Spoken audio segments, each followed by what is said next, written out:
All right, this is going to be a super short intro. Welcome back to the channel, everyone. I just spent the better part of 45 minutes to an hour watching a mama bear and her cubs. Not something I would normally suggest you do. I was a pretty good distance away, behind a fence. So I am going to go back and see if we got any good images of those cubs, because they were absolutely adorable. Two little baby cubs, probably about that size. As I get back, and I'm going to hop on the computer. Let's see how my 7-200 performed. And we'll go from there. This video may be a bust if I didn't get anything at all, but hopefully you guys enjoy. And I got at least a couple of decent images, and you can kind of see what that 70-200 can do. All right.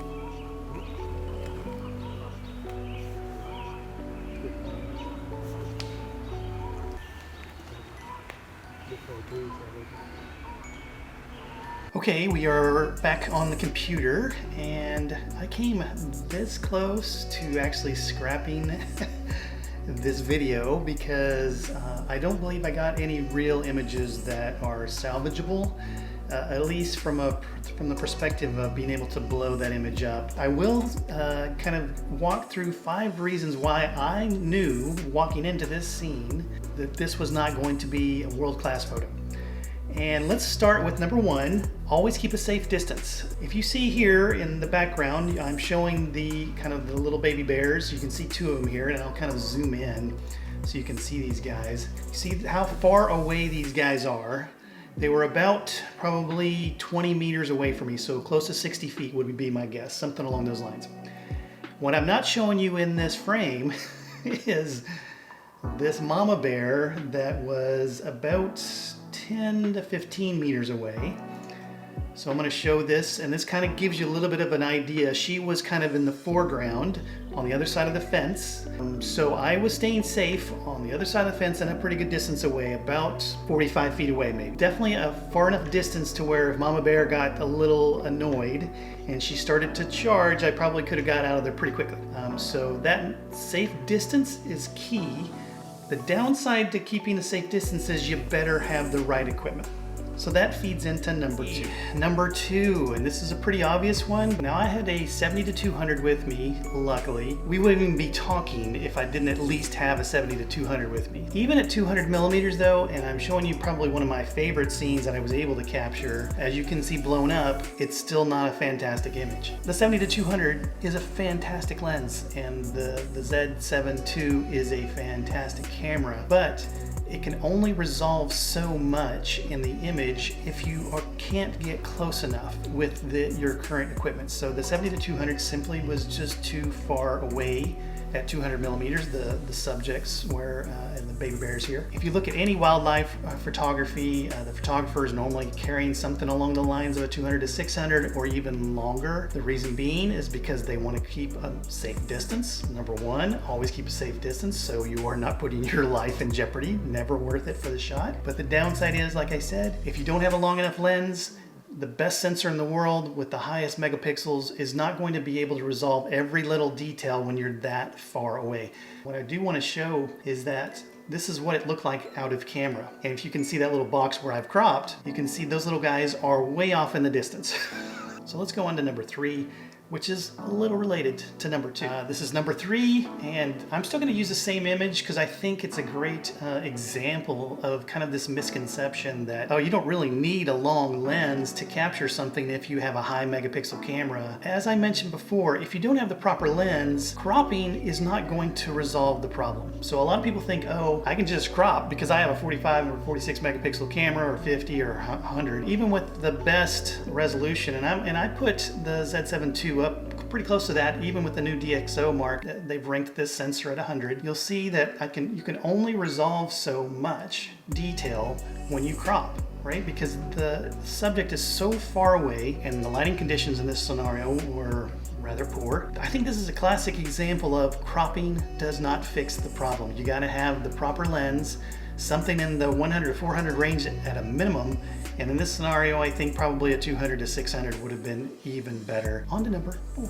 Okay, we're back, and we are on number 4, which is the lighting is awful. And this is something, especially with wildlife photography, that you just simply can't really solve unless you're going to try to light paint the scene, and that's really not an option with animals.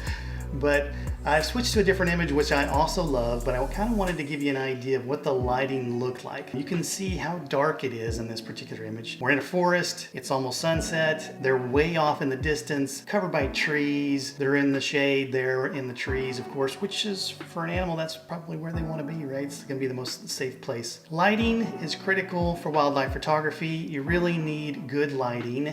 Even if you have a great camera, a great sensor, and a great lens that gets you close, if your lighting sucks, it only gives you so many options. I do just kind of want to mention that lighting is critical. If you have the ability to shoot wildlife, better to shoot it a little bit earlier in the day, especially if you're in a forest situation like this. Sunset in a forest with all this vegetation, this dark green vegetation, and these dark black bears way off in the distance. Really tough shooting in low light conditions. So let's move on to number 5. All right, so we are at number 5. This is the last one. So I've got another image that I really loved, and if only I had all the other things that had come into play to make this scenario so much better, then this would have been a fantastic image in my opinion. But I did kind of want to talk about number 5, the reason your images do not look professional. You don't have the proper camera settings, and it kind of feeds in from all the other issues that I mentioned before. The lighting conditions are such that you know, like we've got here in this particular image, super dark. You can see that, I bumped exposure up on this particular image, but you can see that I was shooting at ISO 1000. The scenario is such that it forces you into changing your settings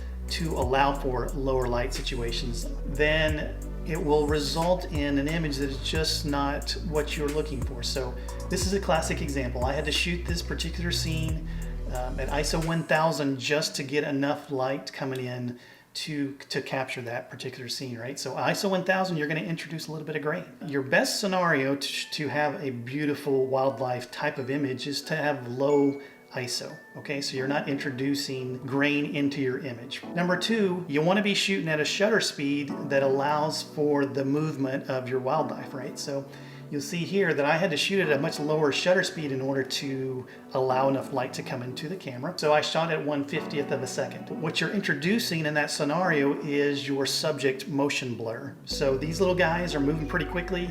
You can't shoot at a 50th of a second and expect it to be a crystal clear image, but I really had no other alternative because of the low light scenario and I'm so far away. Something to keep in mind, you want to be shooting at a shutter speed that most people say is twice the length of your lens. So if you're shooting at 200 millimeters, you probably want to be shooting at somewhere around 1/400th of a second. That's going to take out any kind of camera shake, number 1, but number 2, it'll take out any subject motion blur, which you see was introduced here with these little moving guys. Number 3, you need to allow for enough light to come into the lens. So if you're shooting at a much larger aperture to allow more light to come in, you see I was shooting at f4, which is still a pretty large aperture. To allow for enough light to come in, unfortunately, it reduces your depth of field. So that's that interplay of all your camera settings. They're all related. So just to kind of go back over everything, the reasons why, and you're looking at my settings here, why I was not able to capture what I consider to be an unbelievable image is because of the fact that I was in a low light situation, number 1. I was maintaining a safe distance because I didn't want to get killed by Momma Bear. Number 2. Number 3, I didn't have the right lens. It was a fantastic lens, don't get me wrong. The 200 millimeter, the 70-200 is a fantastic lens, but it's not long enough for this particular scenario to really get in close and resolve a lot of those details. And number 4, because of the lighting situation and how far away I was, I had to change my camera settings to allow for more light to come in, so that's why I bumped my ISO up. And that's also why my aperture is much wider, but reduces your depth of field. And I had to shoot at a slower shutter speed, again, because of that whole interplay there. And a 50th of a second with little baby bears is simply too slow. That's pretty much it. I hope this was beneficial. I do think it's a good lesson for those who maybe are just starting to get into wildlife photography. Hope everyone has a fantastic rest of the weekend, and we'll talk to you soon.